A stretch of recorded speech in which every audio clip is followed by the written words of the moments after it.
여호와여, 우리가 주께 바라는 대로 주의 인자심을 우리에게 베푸소서. 아멘. 자, 오늘 12절에 있는 말씀, 여호와를 자기 하나님으로 삼은 나라, 곧 하나님의 기업으로 선택된 백성은 복이 있도다. 하나님으로부터 선택된 나라, 그 나라가 하나님의 기업이다. 하나님의 기업인 하나님의 선택된 백성, 하나님의 자녀들은 복이 있도다. 그렇습니다. 오늘 예배에 동참하신 사랑하는 성도 여러분, 여러분 모두가 하나님으로부터 복을 받고 있다는 사실을 오늘 내 마음으로부터 일어나기를 축복합니다. 33편은 다윗이 기록했던 시인데, 이 시는 기쁨과 즐거움으로 하나님 앞에 찬양 드리면서 내가 하나님의 백성이기 때문에 더욱 하나님을 찬양한다. 그러면서 전반부 앞에 1절에서 3절에도 찬양에 대한 말씀이 나오고, 또 20절부터 22절까지도 마음이 즐거워서 하나님을 찬송한다. 그렇습니다. 여러분, 우리는 하나님을 찬송할 때 꼭 즐거울 때만 찬송하는 것은 아닙니다. 사람에게는 괴로움도 있고 힘든 일도 있고 하다가 잘 되는 일도 있지만 안 되는 일도 있습니다. 좋은 일만 있을 때 찬양하는 것이 아니라 괴롭고 외로울 때도 자신도 모르게 흥얼거리는 찬송이 있습니다. 오늘 다윗은 하나님께 먼저 찬양에 대한 이야기를 하면서 찬송은 1절에 정직한 자들이 마땅히 할 바다. 찬송은 하나님의 자녀이면 마땅히 해야 된다. 이 마땅하다라는 말은 늘 항상 해라 라는 말입니다. 그리고 무엇을 가지고 하느냐? 수금으로 여호와께 감사하고 열줄 비파로 찬송하라. 악기를 가지고 해라.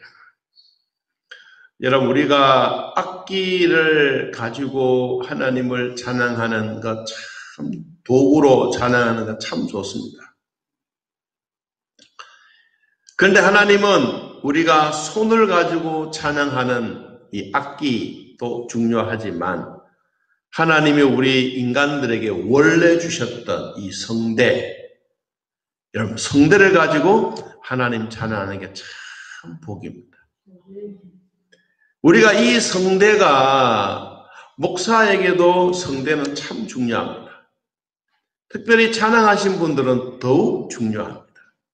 어떤 분들은 아주 높은 고음을 내면서 우리가 따라갈 수 없는 그런 정말로 고음, 가늘고 예쁜 음을 가지고 있는가 하면, 또 흑인 같은 분들은 좀 저음이면서도 아주 무게 있고 웅장한 그런 음을 가지고 있는 분들도 있습니다. 목사에게 가장 좋은 음이 뭐냐? 설교자로서 가장 좋은 것은 도레미파솔라시도 어디의 음인 것 같아요? 여러분들이 보실 때 도는 이야기하면 뭐 무섭습니다. 웅장하고 엄해 보이고 그래요. 미는 조금 미안한 감이 듭니다. 솔입니다. 솔. 사람들에게 이 솔로 나오는 이 음이 듣기도 제일 좋고, 그리고 듣는 사람들은 제일 편안합니다. 그래서 설교자들이 막 고음으로 설교하는 것보다는 성도들이 앉아서 평안하게 들을 수 있는 그 음을 가진 게 참 좋습니다. 저는 하나님 앞에 감사하는 것은 저는 솔의 테마인 것 같습니다. 그래서 참 고맙다고 생각합니다. 요새 이제 하모니카를 한번 배우려고 하는데 한 2년 전에 배우다가 못 배웠어요. 그러다 그냥 막 부마되는 줄 알고 막 불었는데, 강사 여자분이 얼마나 날 보더니만은 아이고, 이렇게 해서 언제 따라 올랍니까? 그런 거예요. 그래서 왜 그래 그랬더니 혀를 이렇게 이 하모니카에 이렇게 구멍을 막아야 되는데 그냥 막 부등하고 혀를 막아서 부등하고 이게 또 천지차예요. 그래서 저는 이제 처음에 막 부모 된 줄 알고 막 재밌게 불었어. 그런데 이제 한 번, 두 번 참석했는데 아이고 이런 하모니카 좋은 거 가지고 이렇게 부느냐고 막 얼마나 구박을 치든지 그래도 내가 하고 싶어서 하는 거예요. 내가 어느 날 여러분 앞에 한번 하모니카를 연주라고 하려고 지어 포업 잡고 있는데 하나님이 우리에게 성내 주신 것도 감사하지만 여러분 손으로 할 수 있는 여러분 손가락으로 할 수 있는 거 그 얼마나 귀하지 않습니까? 여러분 첼로도 바이올린도 뭐 악기 가지는 이 하프도 큰 거 다 손가락 하잖아요.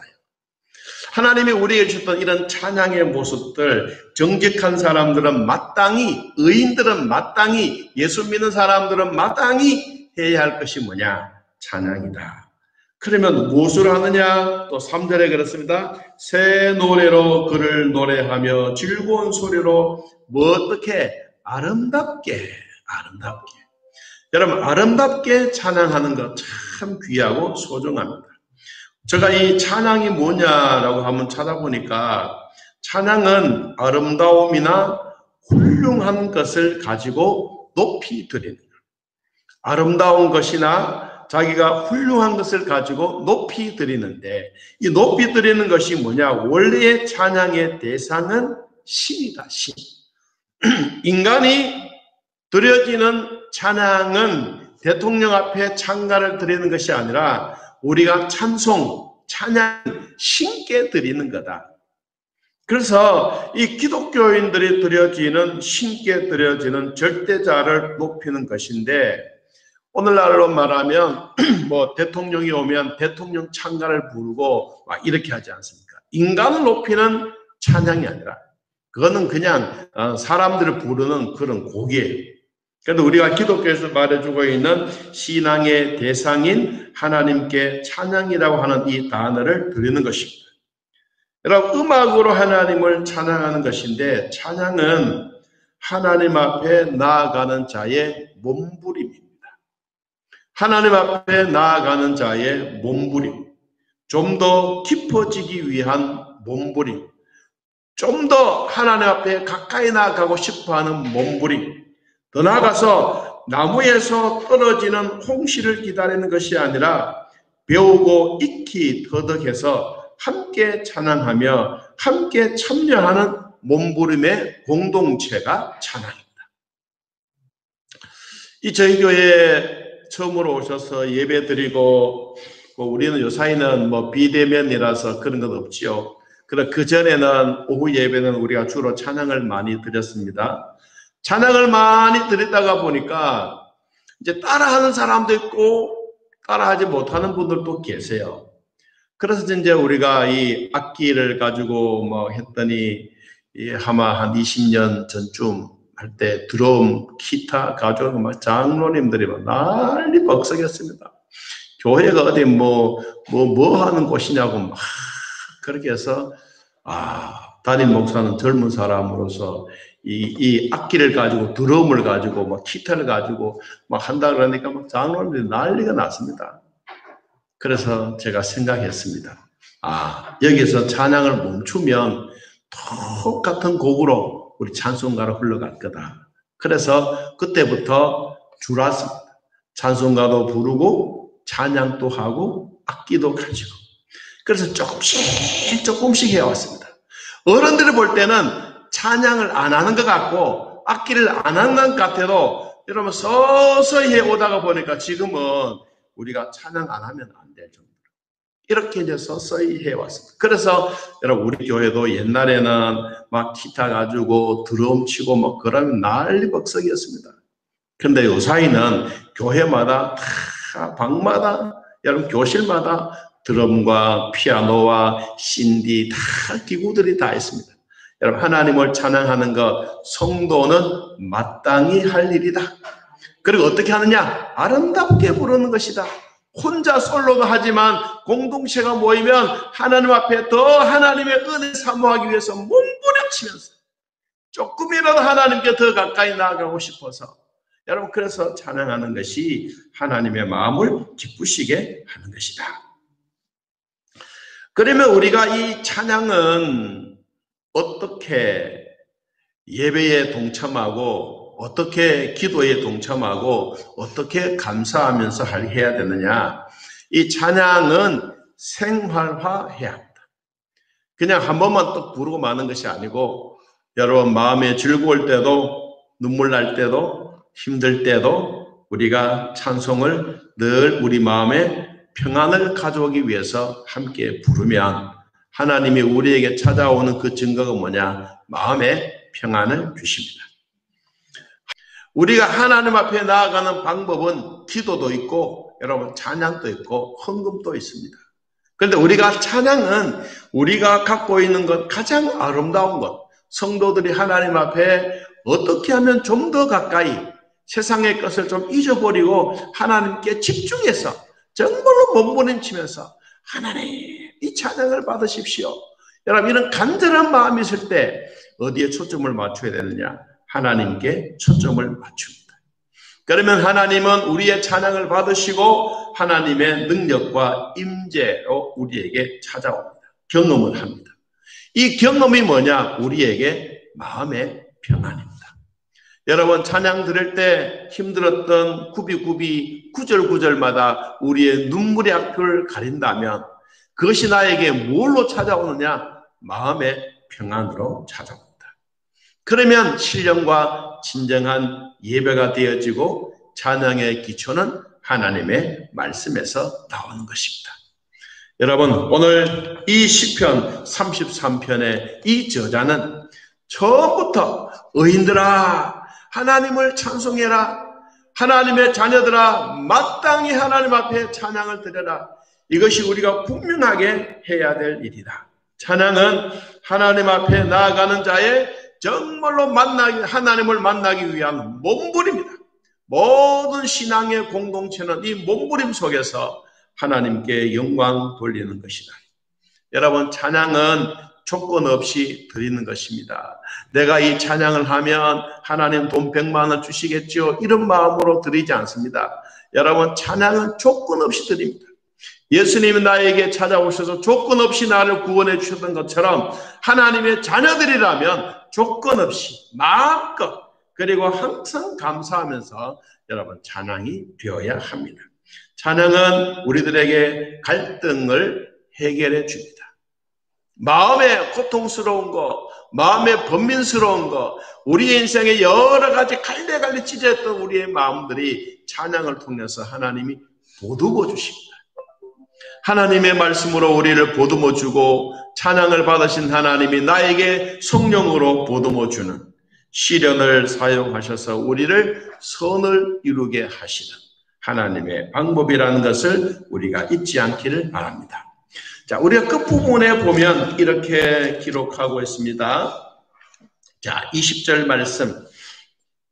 20절. 우리 영혼이 여호와를 바라며 하나님은 우리의 도움과 방패입니다. 우리 마음이 하나님을 즐겁게 해드리면 우리가 하나님의 성모를 의지하면 하나님이 우리에게 즐거움을 주십니다. 여호와가 우리가 주께 바라는 대로 주의 인자하심으로 우리에게 베풀어 주십니다. 여러분 하나님의 이 아름다운 모습은 우리가 하나님이 우리의 모든 찬양을 받으시면 뭐가 있느냐? 자유함이 있습니다. 죄에서 자유함이 있습니다. 우리의 도움과 방패가 되어주십니다. 우리의 마음이 즐겁게 되어집니다. 우리는 보물을 찾는 데 동참하게 됩니다. 보물이 무엇입니까? 예수 그리스도입니다. 여러분 예수 그리스도를 찾는 일에 우리가 전력을 다하고 몸부림치면 하나님이 우리에게 찾아오는 것이 하나님의 말씀으로 마음의 평안함이 됩니다. 여러분 우리가 기쁨으로 우리 마음을 가꾸시기 바랍니다. 찬양으로 가꾸시기 바랍니다. 그러면 하나님은 오늘도 내 마음에 정말로 즐거움이 되는 것입니다. 하나님과 함께 친교 나눔이 되십시오. 그러면 풍성한 유익을 얻게 될 것입니다. 자, 그러면 하나님의 택한 백성들에게 주시는 복은 무엇일까? 오늘 몇 가지만 간단하게 찾아봅니다. 첫째, 자, 13절 봅니다. 여호와께서 하늘에서 구부보사 모든 인생을 뭐 하신다? 살피신다. 하나님은 우리의 인생을 살피십니다. 어디에서? 하늘에서. 여러분, 요사이는 늘 마음에 이 동영상이나 이런 것을 볼 때마다 느껴지는 것이 무엇이냐면, 그냥 단순한 골목으로 다니는 우리의 모습이었더라면, 여러분, 드론이라고 하는 게 있지 않습니까? 공중에서 이렇게 쫙 지나가면서 이렇게 다 한눈에 볼 수 있는 거. 여러분, 하나님의 눈이 저 하늘에서 우리의 인생들을 굽어 보살펴 주십니다. 하늘 높은 곳에서 우리의 인생을 다 굽어 보살펴 주시는, 얼마나 우리를 굽어 보살펴 주시느냐. 우리 성경에 보니까 이런 말씀이 있습니다. 출애굽기를 한번 찾아보겠습니다. 출애굽기 3장.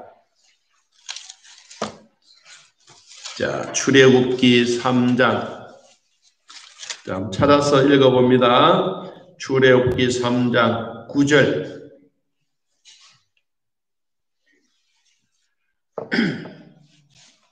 출애굽기 3장 9절 읽어봅시다. 이제 가라. 이스라엘 자손의 부르짖음이 내게 달하고 애굽 사람이 그들을 괴롭히는 학대도 뭐? 누가?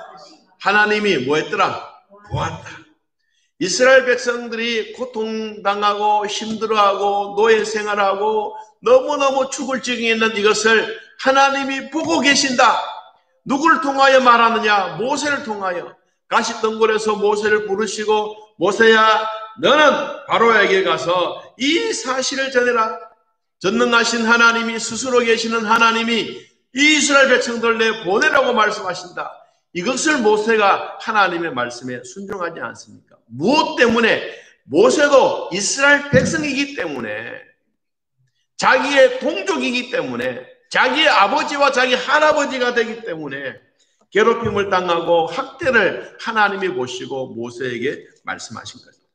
여러분, 오늘 또 우리 하나님은 하늘에서 우리를 굽어 보살펴 주십니다. 오늘 우리 모두가 이 하나님의 사랑 속에 있습니다. 자, 그 다음 두 번째는 하나님의 구원은 어디서 오느냐? 하나님이 우리를 구원해 주시는 은혜는 어디서 오느냐? 많은 군대나 힘이 센 용사에게 오는 것이 아니다. 16절. 많은 군대로 구원 얻은 왕도 없고 용사가 힘이 세어도 스스로 구원하지 못한다. 다시 말하면 구원은 어떤 용맹스러운 영웅으로부터 오는 것이 아니다. 구원은 많은 군대에서 온 것도 아니고, 구원은 힘이 센 용사로부터 온 것도 아니다. 또 17절에도 보십시오. 구원하는 데에는 군마는 헛되며 군대가 많다 하여도 능히 구하지 못하느니라. 하나님은 오늘 우리에게 이 구원의 기쁨을 주시면서, 하나님은, 전능하신 하나님은 오늘도 우리에게 구원의 기쁨을 주시면서 이것으로 끝나는 것이 아닙니다. 사무엘상 17장 47절 말씀 보니까 다윗과 골리앗의 싸움에서 승리해 주셨던 하나님이 이렇게 말합니다. 또 여호와의 구원하심이 칼과 창에 있지 아니함을 이 무리로 알게 하리라. 전쟁은 여호와께 속한 것인즉 그가 너희를 우리 손에서 붙이시리라. 전쟁은 하나님께 있다. 구원은 인간이 가지고 있는 군사력도 아니고 미사일도 아니고, 구원은 하나님께 있다. 할렐루야. 구원은 하나님께 있다. 오늘 이 사실을 우리들에게 말합니다. 자, 그러면서 18절에 보십시오. 여호와는 그를 경외하는 자, 곧 그의 인자하심을 바라는 자를 뭐 하신다? 살펴주신다. 하나님을 경외하는 자, 하나님을 가까이 있는 자, 하나님의 자녀들을 하나님은 살펴주십니다. 어디에서 살펴주십니까? 19절. 그들의 영혼을 사망에서 건져주시고 그들도 굶주릴 때, 가난할 때 우리를 살리시는도다. 전능하신 하나님은 안 계신 곳 없이 다 계십니다. 그래서 우리의 영혼의 방패가 되시고 보험이 되시고, 그리고 그를 의지하는 자에게는 뭐가 있다? 즐거움이 있다. 사랑하는 성도 여러분, 질병보다 하나님은 더 위대하시고 큽니다. 아픔을 고쳐달라고 하기 전에 건강 주심을 먼저 감사하기를 바랍니다. 하나님을 찬양하는 사람들 의인입니다. 우리는 마땅히 찬양해야 합니다. 왜? 하나님의 자녀이기 때문에. 그리고 하나님 앞에 내가 갖고 있는 악기, 내가 가지고 있는 성대, 내가 가지고 있는 손가락, 다 하나님을 찬양할 수 있는 어마어마한 하나님의 웅장한 것을 오늘 나에게 있습니다. 왜 하나님은 나에게 이 찬양하기를 원하고 계실까요? 자, 이사야서 43장을 한번 찾아보고 마치겠습니다. 자, 이사야서 43장. 이사야 4321. 4321 외우고 4321. 43장 21절. 자, 한번 읽어봅시다. 이 백성은 내가 나를 위하여 지었나니 나를 찬송하게 하려 함이라.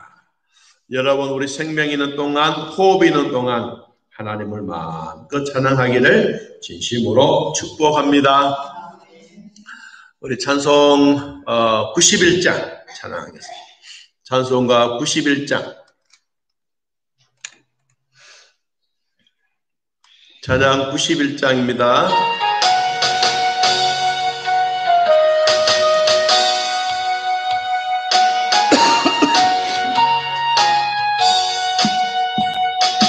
슬픈 마음 있는 사람 예수 이름 믿으며 영원토록 변함 없는 기쁜 마음 얻으니 예수의 이름은 세상의 소망이요 예수의 이름은 천국의 기쁨일세. 거룩하신 주의 이름 너의 방패 삼으라. 환난 시험 당할 때에 주께 기도드려라. 예수의 이름은 세상의 소망